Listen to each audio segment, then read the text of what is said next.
Good evening, everyone.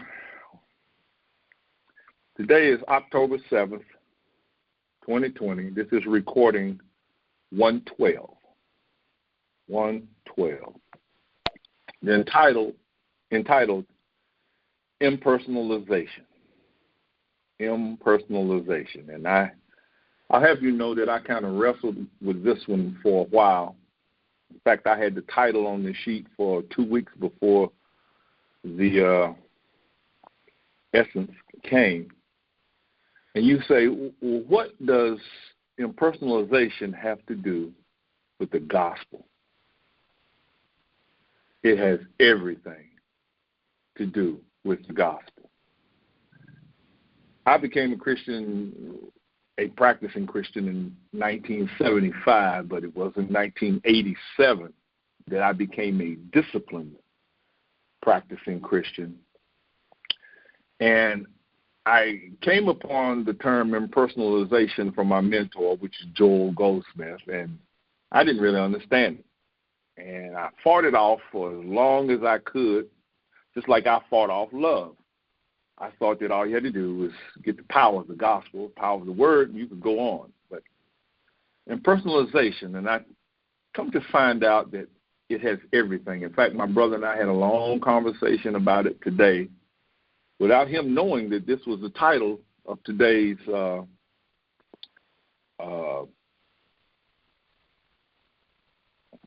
sermon or lecture. Let's look at this. Impersonal. To be impersonal. Webster defines it as to have no personal reference or connection, not engaging the human personality or emotions, not existing as a person, not having human qualities or characteristics. Wow. Impersonal. All of the things that make up the human scene as we know it. Personality. We are connected to everything on this planet. It's not our fault, because when we came to the planet, someone began to place values within us. And we became personal to everything, whether we liked it or not. We personalized the issue. And now we have what we call families. How can you be impersonal to your family? Yet the scripture says, except a man lose his life. And you say, but Jesus, that's asking a bit much. He's not asking you to stop loving them. He's asking you to stop being moved, stop being stimulated by the things that happen. And now we look at our world. COVID-19, we're personal to it. You know, I run into people every day saying, I don't care nothing about it, but they do. They do. And the sad part about it is, unfortunate thing about it is, when it touches them, they really realize. Because you don't know what it's like to not be able to breathe until you're not able to breathe. So then we have political, we got financial, we got social, we got clothes, we got people, we got ethnicities, we got books, we got mountains, we have furniture, houses, cars. All that stuff's personal. And it's how do you walk around and not care? That word, not care. But you do care. Jesus Christ cared about everything, and yet he was not personal to any of it. We don't see it recorded, but we know that his father made some form of transition before Jesus went to the cross, and yet you don't even hear Jesus mentioning it. People try to say that Jesus was personal when his best friend died, but it wasn't. He wasn't personal to the situation. He was personal. I believe he was personal to the consciousness of the people, the lack of consciousness, because he let his friend die. And knowing that he was going to come and raising up, but what was he personal to? What was he personalizing? He was personalizing the fact that he knew something that every person on the planet needed to know, and yet they did not want it. Well, I want to be a Christian. Do you really? Are you really willing to be cut off from society because you believe what Jesus Christ stood for? Well, I'm a Christian, and all other Christians like you? Yeah, well, you might want to look at that. That's what you really might want to look at, because if you can sit down, I had a man tell me the other day, I had heard one of your sermons, man, and I liked it. We believe about the same. And I said, except for one thing, and I didn't go any further. What was that one thing? That one thing I call that, capital T-H-A-T. You know, like Moses, I am that. You believe in the words, but you have not become or allowed the words to become who you are. Because when they do, you will begin to speak out against or speak against certain things that they value. They're personal to you. You can't tell someone, let your family go. Loose them. Leave them alone. You can't do that because they don't understand. You're not telling them to walk off from their family. You're not telling them not to take care of them. You're telling them don't be concerned about the things that are coming to the earth. Like I said to my brother today, I said, we got to go through hell to get to heaven. How many people do you know are actually willing to have a whole community, a whole church, a whole area turn against them because they believe in the love of Jesus Christ and they want to share it with you, but they can't because you come off as the odd side of a coin. All of the things that make up the human scene must be buried or must be cleansed from your consciousness that you would be able to hear. It takes many, many hours of just sitting alone and listening in the silence. Like I told my brother again this morning, I said, I got up this morning and I said, I didn't go to bed till 5 o'clock this morning, just messing around. And usually I have a horrible day the rest of the day. I said, but I woke up at 9, got out of the bed, and I said, and everything just went smoothly. Went into my morning readings, got those done, and then when I finished, I decided now I'm going to do my meditation, and I sat there. And I said, and I sat in that meditation, and I said, somewhere in there, something went boom. And I know, well, okay, there's another one. It was a revelation that came. And I said, okay. And I'll tell you what the revelation was. It's literally you realize that you are the Christ of being, and you are speaking to the Christ of being when you talk to other people. You can't tell them that. I can tell you guys because you've allowed yourself to come into this odd world. But you cannot allow yourself to talk to a person because the words that are coming out of your mouth now are coming from heaven, and you are speaking them to the same consciousness that told you the revelation. So it is the Christ of being, he who has his being in Christ. He lives and moves. It is the Christ of being speaking to the Christ of being. So therefore, you must be aware of the value of every word that comes out of your mouth, because by them you will be justified, or by them you will be condemned. It's like the patch of offerings that I put on Facebook, just trying to nudge people to look. Jesus said in Matthew 18:19, whatsoever you bind. He didn't say whatever God binds. He says whatsoever you bind shall be bound, and whatsoever you loose shall be loose. In another place he says, look up, look at the fields that have turned white to harvest. Pray that the Father would send more workers. That's you. Now, by those two offerings, except a person become humble like this little child. And one of my comments to a person that made a comment on that, I said, yeah, Ali thought he was the greatest. And in this world, he was, which the hence came forth. If your focus is on the wrong thing, guess what you're going to get? I'm just trying to cause people to go, what is he talking about? Well, I'm talking about the fact that if you're looking at this world, you're going to lose. If you're looking at this, I don't care. The world is not going to get better. If you'll notice, we're still trying to come up with any type of law, rule, regulation, offering, stimulus, whatever that's going to make it. Well, how long have they been doing that? Since it began. And it's going to continue. Why? Because man is not going to be able to fix what he has created.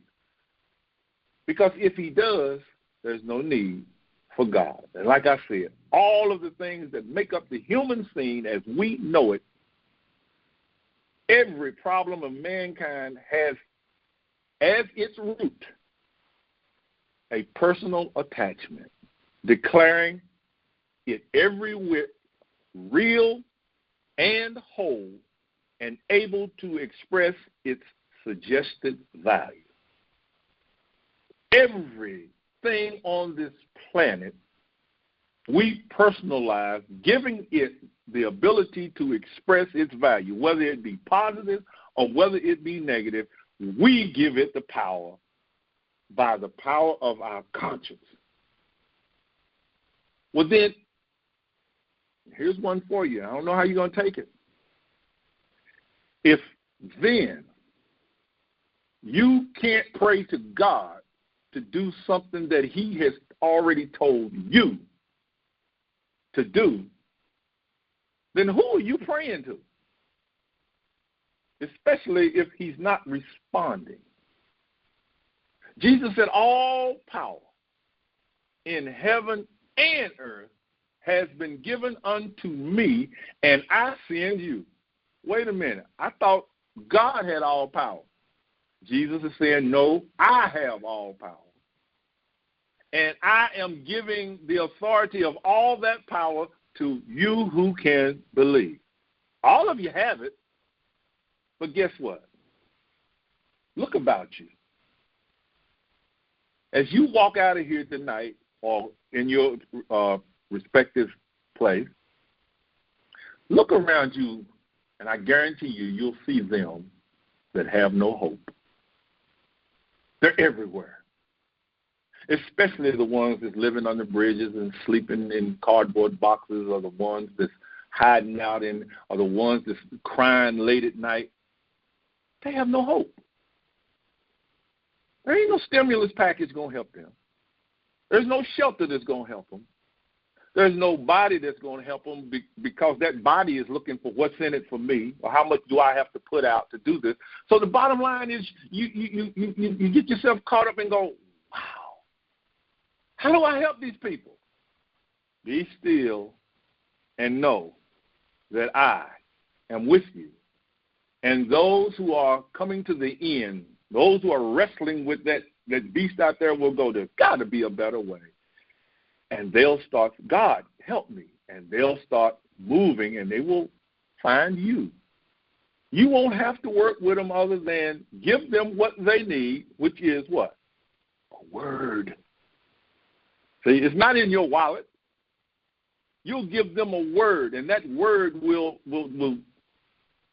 it'll grow in their life or express in their life, and they'll say, how'd you do that? How do I know that? Because I was given a word in 1975, and a half an hour after I got it, I was healed, and like I tell people today, I said, just like it was yesterday. The question popped in my head. There is a God. I mean, the statement said there is a God, and the very next thing was, how'd you do that? And that set me on my path to find out, how did you do that? So they're going to come to you and say, and I remember with my brother in 87, I called him up and said, man, how did you do that? Well, it was the word that he gave me that I allowed it to rest within my conscience.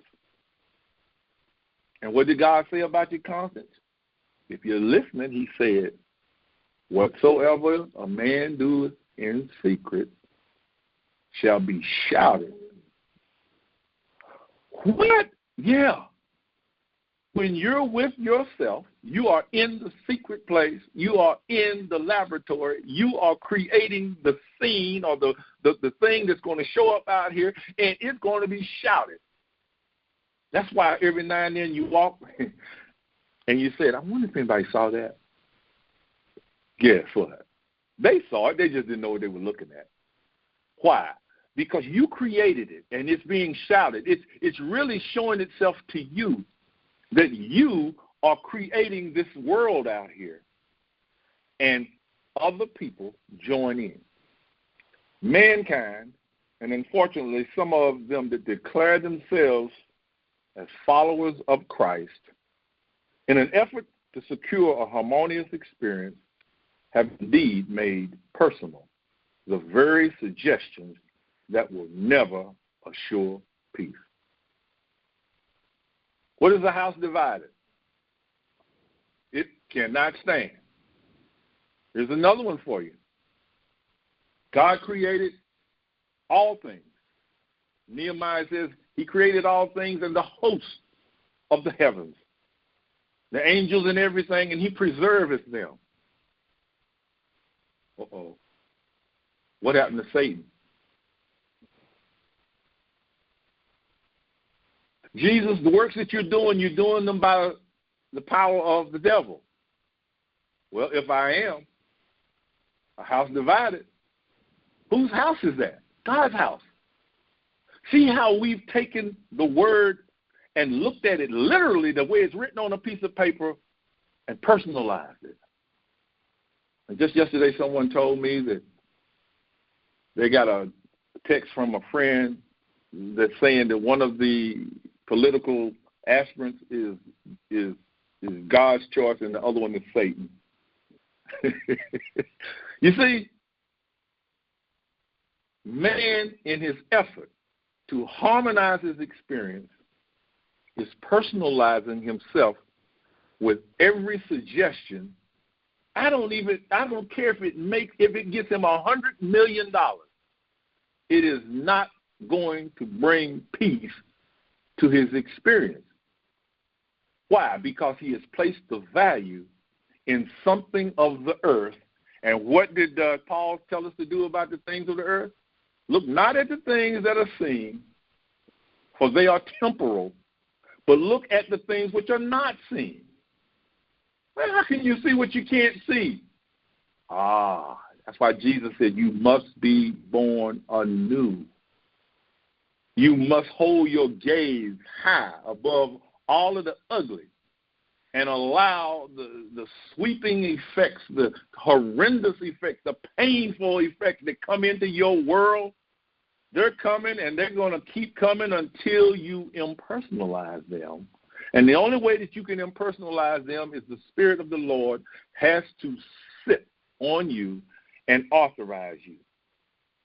In fact, many solutions pit man against the very person that he is to honor as he honors himself. Where comes fighting? Who is man out there fighting with? Who are the political people fighting with? Who are the financial people fighting with? Who are the ethnicities fighting with? Who are the rich fighting? Who are the poor? They're fighting with other people. And the scripture plainly says, for we wrestle not with flesh and blood. Until you can walk around and say, man, I don't have no issue with you. And you know that the person doesn't like you, you know the person would turn on you. You know, I don't have an issue with you. Why not? Because I wrestle not with flesh and blood. I'm wrestling with principalities and powers and wickedness in high places. Where? In my conscience. That's where I'm wrestling. I'm wrestling with me. And when I can get to the point where I realize, oh, no weapon, now I can look at you and say, hey, man, my hour is not yet. But I must say that with conviction. I can't say it because the Bible says it. How many people have been wiped out without conviction? You must have conviction behind what you say. Someone walks up to you and they tell you they're sick. You look at them and say, I'll give you help. They look at you and say, I need a job. You look at them and say, go in peace. The job awaits you. Say it with conviction. You don't have to tell them, I'm a follower I'm a Christian, and I'm praying, and I know God hears me. I used to do all that stuff. I know God hears me, trying to get people to ask you to pray for them, and they still wouldn't ask. Stood in lines and seen people heal right in the line, right there in front of you. Just see them heal, and they look at you and go, you didn't have nothing to do with that. God did it. You're going, okay. Why did I need that accolade, that pat on the back? I needed it for me. I didn't need them to tell me. I needed it for me. I'm the one saw the miracle. I'm the one that knew that the word did what it did. Put it in your pocket and walk away. Stop trying to get them to say, well, I got a few other friends. Can I go get them? Not going to work. Not going to work. God is the teacher. You are the teachee. And yet, when you get the understanding, you are the teacher. And you are teaching yourself conviction. Personalization should have as its basis two things. Hebrews 11:3. Through faith, we understand that the worlds were framed by the word of God, so that things which are seen are not made of things which do appear. Hello? You trying to tell me that tree is not made of what it appears to be? That's right. That tree is spiritual. God spoke that word, tree, plant, rock, and it was formed in consciousness, and then it appears out here in this world. So now we can see that the things which we see, which we look at, we realize. We look past them. The tree in God is eternal. It can never be burned in a forest. It can never be cut down. Yeah, but look at what's going on out there. Yeah, the things which are seen are what? Temporal. They pass away. But let me ask you one thing. If Jesus Christ is in heaven, making a place for you, and let's say you go there, is the place going to be there? Okay, so then if you are in the path of a fire and you are a Christian, can your conscience accept the fact that a fire can come up and burn around your place and keep going? Or can it burn it down, and because you are a Christian, immediately it be restored? Yes. Because the things which are seen are temporal, but what they're made of is spirit in your conscience, in your awareness. That's where the value. Lay not up for yourself treasures in heaven and earth, but lay them up where moth and rust and thieves cannot break through, steal, or corrupt. And the second is 2 Corinthians 4:18. While we look not at the things which are seen, but the things which are not seen. We look at those. For the things which are seen are temporal, but the things which are not seen are eternal. We look at the things which are not seen, for they are eternal. How can I see them? I see them in spiritual consciousness for which, and where am I looking to see them? I'm looking within my conscience. I'm also looking within God's conscience, but God's conscience is my conscience. So that means then that from the beginning, who has always been? I have. From the beginning, who will always be? I will. Now we understand why Jesus says, thank you, Father. It is now time to glorify thy Son. Thank you for the glory that I had with thee before the world was, and this glory I have given them, meaning the teachings. I have given them the ability to see beyond this scenery. And what is their realization? That they are one in us, as I am one in you, and we are one in them. Paul says, oh, my beloved children, I travail.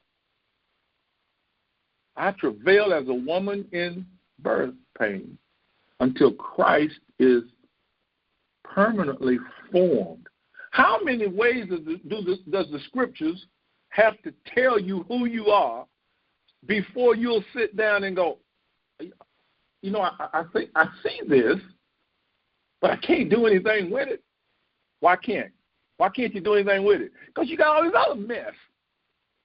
You got all this other mess you've been living with all your life, and now the washing of except the man be cleansed by the washing of the water. That means all of the erroneous beliefs that we have believed, that I am a so-and-so, that I was this, and I have that. All that's got to be wiped out because you are the child of God. That's it. You are not somebody that was born wealthy or not wealthy, or someone who was born influential or not influential, or someone who was born on the right side of the track. That's not who you are. All of that has to be wiped out. And as it's being wiped out, we make the most unfortunate tripping of telling people every time we move up a rung on the ladder, we want to tell people, guess what the Lord showed me? And they go, oh, yeah, right? Really? Okay. But if we could keep our mouth shut, like Paul did, kept his mouth shut for 9 years until God says, okay, now I'm going to send you out. And when he comes out, he's a changed man. Everybody's scared, think that he's just trying to trick them, but he's a changed man. And he became so changed that he rebuked Peter to his face. And you call yourself a Christian? Huh? Remember, I was down there with you when you were hanging out with the bad boys, as they call them. And now all of a sudden you trying to act like you a Jew? What's wrong with you, Peter? Don't you think that rang Peter's bell? I can realize. How many times have we done stuff to save face in front of our friends or to look a certain way rather than, no, dog, I ain't going down that road. I know who my father is. And even though I can't force my father to prove it right now, I'm going to stand firm on this conviction. You see, it's not forcing God's hand to prove who you are. It's forcing your conscience to prove who you are. You stand. You stand on the truth because there is no God to come and enforce your conscience. Your conscience enforces itself because of the conviction that you hold. And yes, Israel is going to wipe all of your friends and neighbors right out of your life. It'll wipe them right out, and those who can become a part will come and add themselves, and others will think you're stark raving mad until they need something. And they have tried everything they knew, and all of a sudden, they say, well, that old crazy guy, I wonder what happened if I call him. You give them the help. You don't stand there and go, oh, you start coming to my church now? No. No, you give them the help because your conviction. Just, you know, the song says, me and my shadow. No, it's me and my conviction.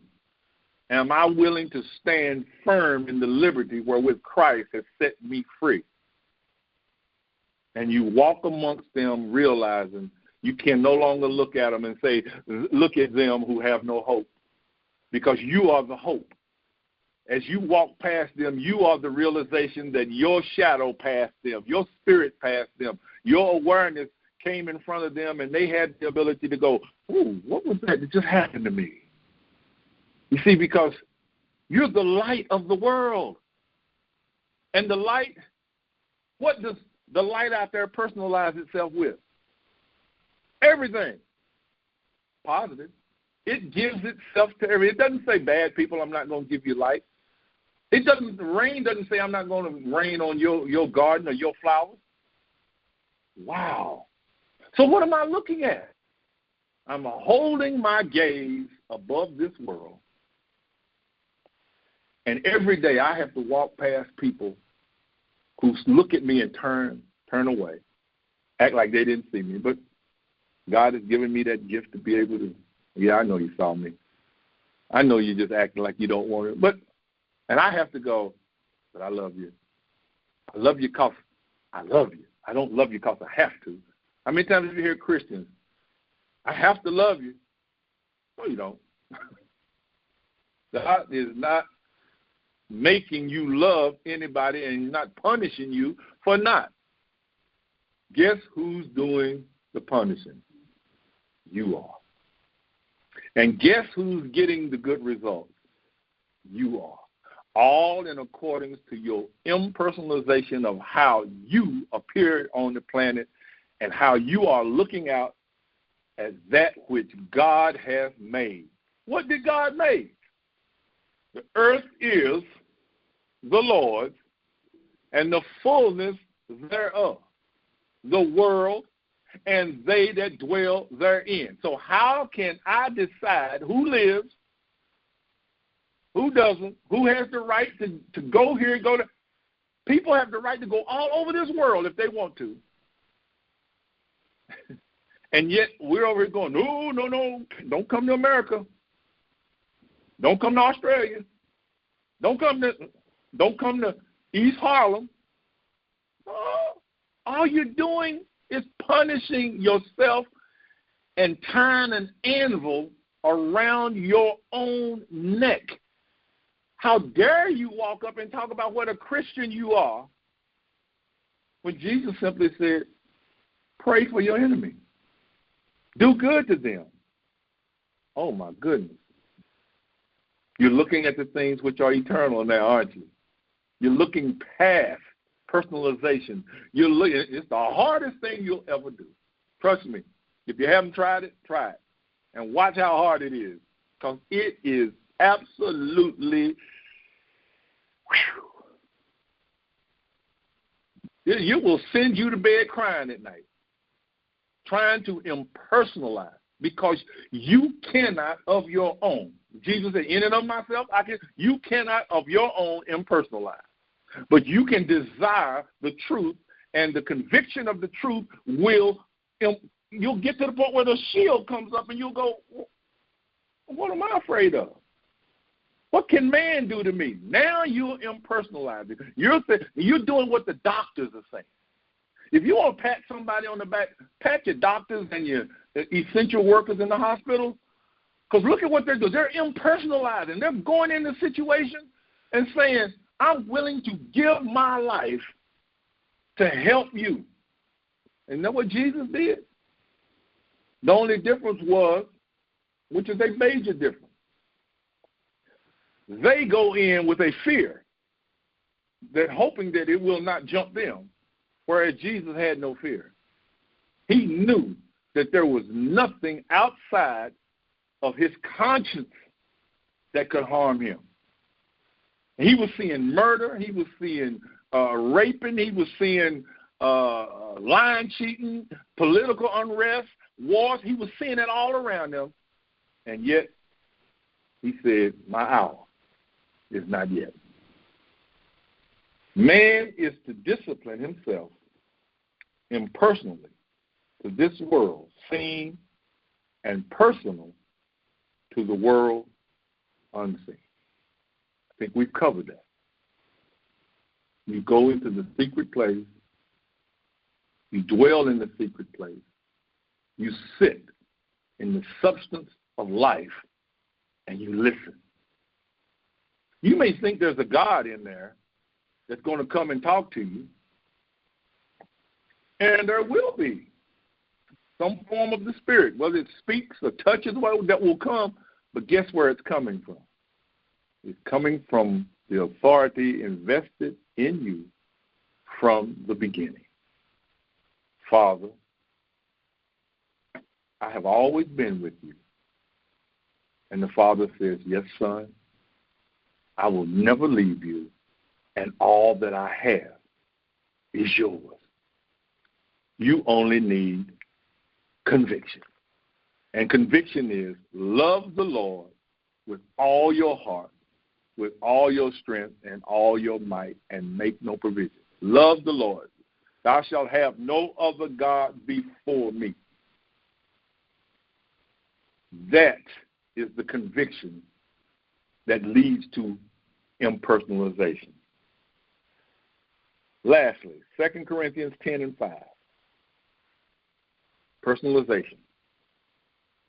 Casting down imaginations and every high thing that exalted itself against the knowledge of God, and bring into captivity every thought to the obedience of Christ. So can you imagine having the thing you desire? So then what do you cast down? The imagination that you can't have it. All things are yours. And bring it under the obedience of Christ. Where does Christ sit? Christ sits above all things. So if Christ sits above all things, that means Christ is all. Your conviction must come in the understanding that I have because I'm convicted that I have. When you see the abomination of desolation sitting in the holy place, hello, it's not a man out there. It's you sitting on top of your consciousness, deciding what you are going to do outside of God's advice and counsel, saying, let me be there. That's all that there is. We try to put it on a Gorbachev. We try to put it on the Beatles. We try to put it on all these people. But the abomination of desolation or destruction is man. Man saying, I got this. I got this. Let's form a team of people. Let's form a committee. Let's form a so-and-so, and we're going to work this out. And I think about the man who's been dead almost 20 years. His name is Clayton Hale. Never heard of him. He lived over in Wyoming County. I met him way back in the early 80s. We became friends, and he taught me a lot of the electronic stuff. And during the course of one of our conversations, guess what came out of his mouth? Hey, Ken, I had this idea that we could put a roadway between Beckley all the way to Welch. And he called it, I can't remember what he called it. He called it some kind of, it wasn't Coalfield Expressway. He called it something else. He said, guess what? They ran me out of the House of Delegates. They told me that was a bad idea. What just opened up a couple of days ago from Beckley to Mullins? Wow. You see, now if I were to go to people and say, Clayton Hale, he did this. Hey, no, he didn't. This was so-and-so's idea. Well, that's what I say. A lot of times, a man will put his value on something that will give him a resume, that will push him up the ladder of importance to the point to where the people suffer. But I'm glad that Clayton's idea, I'm glad that it's seeing fruition.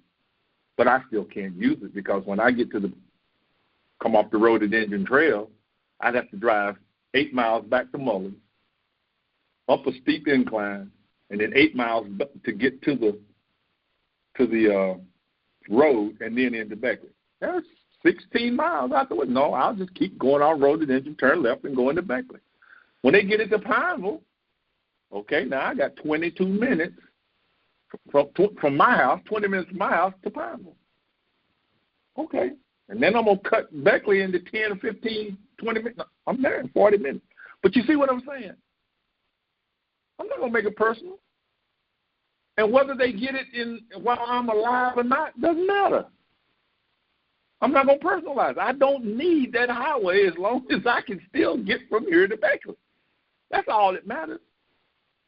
And I have a God which lives in my conscience that has sworn to get me wherever I need to be on time.